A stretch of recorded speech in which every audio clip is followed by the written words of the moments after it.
Olá pessoal, sejam bem-vindos a mais um episódio do nosso podcast de História. Eu sou a Paixão e estou aqui hoje com a minha colega Yasmin, além de, claro, nossas duas convidadas, para batermos um papo sobre um tema bastante importante, o renascimento comercial e urbano. E aí, gente, eu sou a Yasmin, segunda apresentadora. Eu sou a Bianca, convidada deste podcast. E eu, a Júlia, segunda convidada. Esperamos que estejam bem e preparadas para escutar esse podcast de história, feito especialmente para o melhor desenvolvimento dos alunos que ainda vão conhecer a matéria do primeiro ano. Nós, que já experienciamos as aulas e atividades, resumimos o assunto de uma maneira mais fácil e mais prático.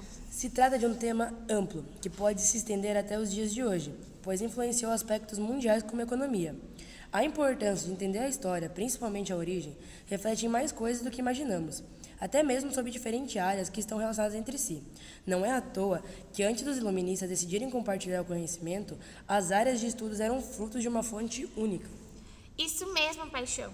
O renascimento comercial e urbano foi um período de grande importância para a história da Europa e do mundo, pois marcou o início da passagem do feudalismo para o capitalismo e influenciou diversos aspectos da sociedade.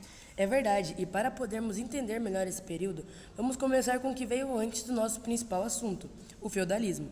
Como vocês sabem, o feudalismo foi um sistema político-econômico que se estabeleceu na Europa durante a Idade Média e que se baseava nas relações entre vassalagem entre senhores feudais e seus vassalos. O feudalismo começou a se espalhar na Europa a partir da ruralização, que foi um movimento da população após a queda do Império Romano, fazendo com que os moradores das cidades fugissem para o campo à procura de proteção e trabalho. Foi aí que surgiu a relação de fidelidade entre suceranos e vassalos, que é basicamente no sistema feudal em si.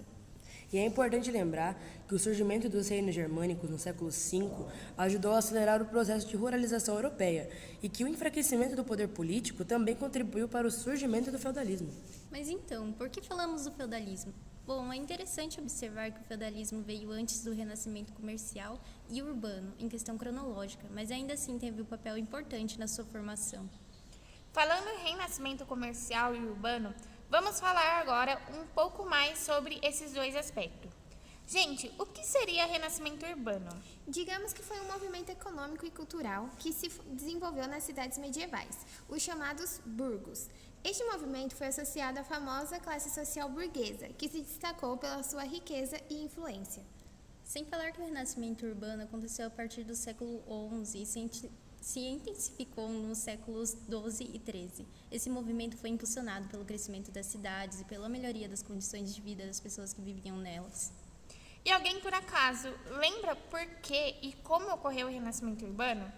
Eu lembro que a Europa ainda estava em recuperação por conta dos conflitos de guerra e o aumento da população. E, além disso, o sistema feudal estava entrando em decadência. Foi aí que, a partir das cruzadas, uma parte da população trouxe conhecimentos agrícolas, ajudando o potencial aumento da população nos feudos. E como o renascimento comercial se encaixa nisso, Paixão? O renascimento comercial está profundamente associado ao renascimento urbano, pois o crescimento dos burgos só começou a surgir quando o comércio expandiu a partir de feiras livres. Aquelas feiras que vocês vão em praias, em cidades turísticas, onde vocês compram aquelas lembrancinhas para a família, essa mesmo. Foi através dessas que os encontros se tornaram para uma baita de uma realização de comércio. Não esquecendo também que a expansão marítima e a exploração por meio das cruzadas foram importantes para o desenvolvimento do comércio na Europa, tanto quanto a passagem do mercantilismo com a transição do feudalismo para o capitalismo. Vale lembrar também que a caída do feudalismo ocorreu por conta dos burgos, não? A causa foi os servos. Eles estavam insatisfeitos com as condições rudes e estáticas do sistema feudal. Então eles eram expulsos pelo senhor ou fugiam para os burgos em busca de melhores condições de vida. Mas os resultados dos dois renascimentos foram bons. O crescimento urbano garantiu o desenvolvimento de muitas cidades na Europa, sendo Paris, com 200 mil habitantes, a maior delas. Outras cidades importantes, por exemplo, foram Florença, Veneza, Londres e Barcelona. Muito bem, pessoal. Agora que entendemos mais sobre o assunto, podemos falar sobre as nossas experiências, não? Olha, ano passado tivemos aulas que foram bem rápidas, mas bem complexas também. Mas eram bastante para deixar a gente confuso, né? O que você acha disso, Bianca? Eu achei o assunto em geral tranquilo. Apenas a ligação entre o início do Renascimento com o feudalismo que gerou um pouquinho de dificuldade. Eu concordo, mas foi fácil entender depois dos trabalhos que fizemos. Tem razão. Lembro que fizemos mapas mentais. Foi uma ótima ideia da professora para que pudéssemos entender melhor a ligação entre esses temas. Então não houve qualquer grande dificuldade, né, gente? Com o assunto estudado. Vocês acham que algo ajudou nisso ou o assunto é fácil mesmo? Não que seja fácil, só tivemos uma dinâmica boa para entender melhor o assunto.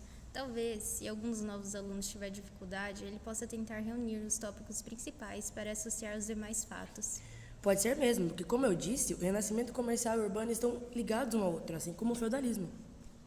Bom, pessoal, encerramos o nosso podcast. Esperamos que tenham entendido o assunto e se atente às dicas dos nossos convidados. Até mais! Falou, galera! Tchau, gente!